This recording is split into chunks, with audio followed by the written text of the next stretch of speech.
All right, next five birds. We're continuing on with another black bird, though it's not one that is native to our area.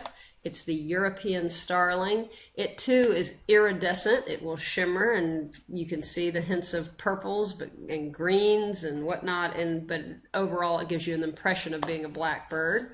Does have speckling in it. Of course, it is originally from Europe. Said to have been brought here by some folks who wanted to celebrate Shakespeare's works by releasing all of the birds named in his works into a park in New York. And unfortunately, these guys have hung around and made rather a pest of themselves. They're everywhere and take over a lot of our native birds' habitat. In their breeding plumage, they look like this with the orange bill. In the winter, the bill turns dark, and their speckling pattern looks different, but this is the time of year we'll see them and looking like this. They do have pink feet, so they're distinguishable in that way as well from the grackle.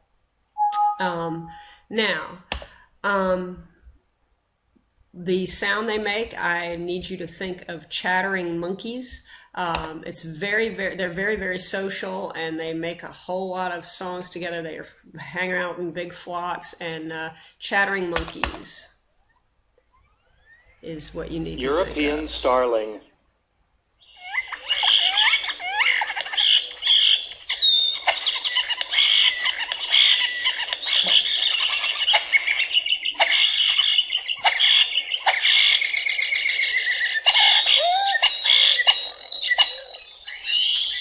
And that sailing wolf whistle, like they've seen a hot girl in shorts walking down the street, that is helpful to identify them as well.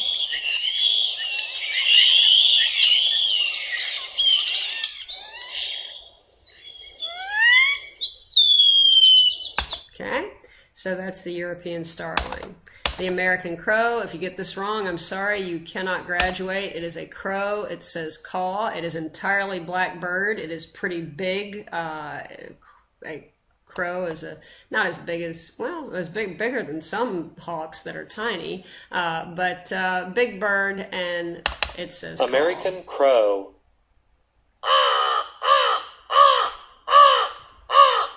Okay, they're supposed to be very highly intelligent, among the most intelligent animals, much less birds.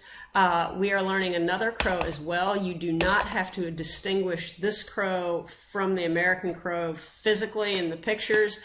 I'll just show you an American crow. It is very hard to tell them apart. They look very much alike, except for the American crow is slightly bigger, but that's hard to tell unless you had them right side by side. The fish crow says, okay, and I've got to find him on here in my track list. Hold on. Fish crow. Okay, so he's the disagreeable bird. He says, all right? Much more nasal than the American crow. We have both in our area, so you are likely to hear either one.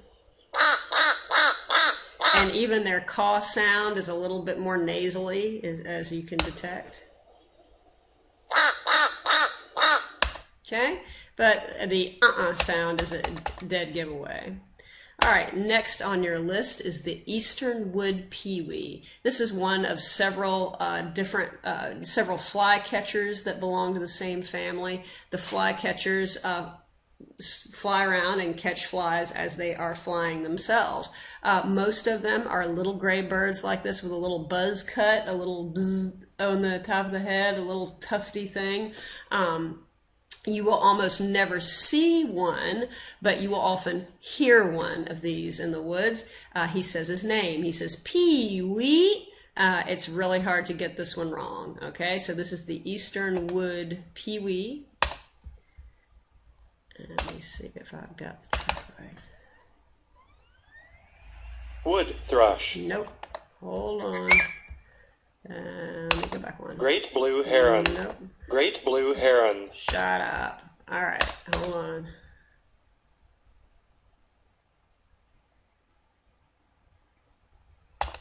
Wood thrush. Yeah, I didn't want that. Eastern wood Here we pewee. go.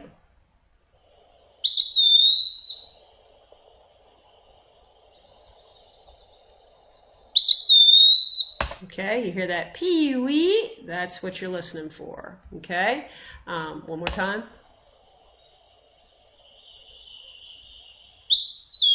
Okay, you went a little descending there, but it's still this two syllable noise. So what have we got? Did we do 5 yet? We did this one. So 1, 2, 3, 4, and this will be 5. The white-breasted nuthatch. White-breasted nuthatch makes his living crawling around on the tree trunks, eating almost woodpeckery, but he doesn't peck.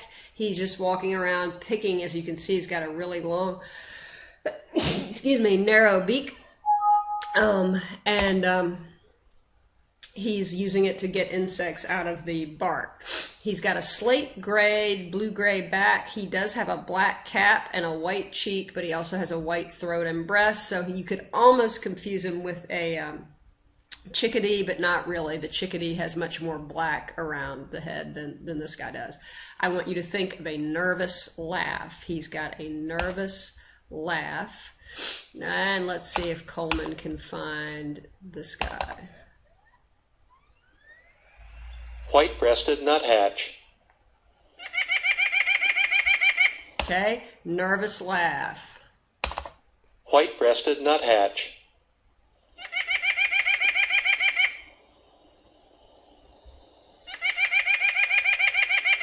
Very nasally as well.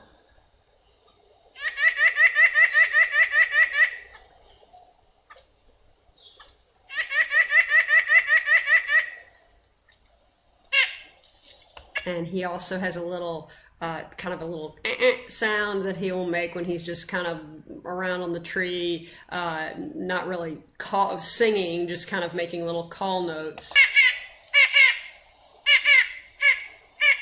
Okay, so that's your white-breasted nuthatch. All right, that would be 5. So we'll stop there, and we'll catch you in the next one. Thanks for watching.